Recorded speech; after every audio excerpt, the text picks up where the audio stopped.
The night before their adventure, Natalie sat alone in her dimly lit room, the soft hum of her desk lamp casting shadows on the walls.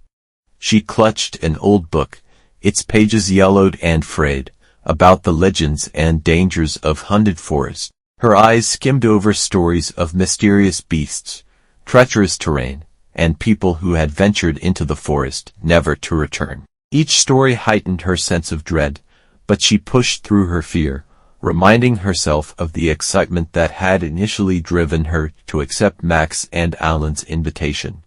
She was determined not to let her fears overshadow the adventure she had long anticipated.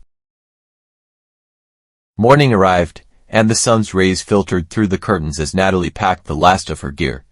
Her heart raced with a mixture of excitement and anxiety. Max and Alan arrived at her house with the rest of their supplies, their enthusiasm palpable. The three friends piled into the car, the air thick with anticipation. The journey to the forest took 5 hours, each mile amplifying their eagerness to explore the renowned wilderness. As they drove, Natalie's apprehension was soothed by the landscape transforming outside her window. The city gave way to rolling hills and then to towering trees that seemed to touch the sky. When they finally arrived at the forest's entrance, the sheer scale of the trees left them awestruck. Their excitement bubbled over as they unloaded their gear and prepared to embark on their journey. The first 3 days in HOWDY Forest were everything they had hoped for. They marveled at the colossal trees, the unique flora, and the serene beauty of the forest's hidden gems. One day, while walking by a crystal-clear lake, the map they had been using slipped from Alan's hands and fell into the water. The map had detailed which areas were safe and which were off-limits, and now it was lost. Without the map, uncertainty crept in. They debated their options and decided it was best to return to their campsite, but despite their efforts, they could not find the way back.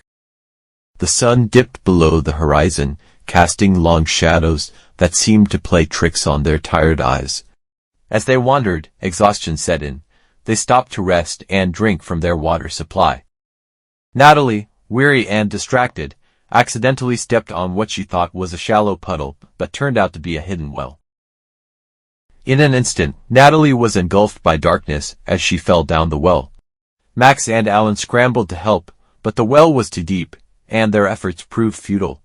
Natalie's desperate cries echoed in the well as she disappeared into the abyss. The terror and grief were overwhelming.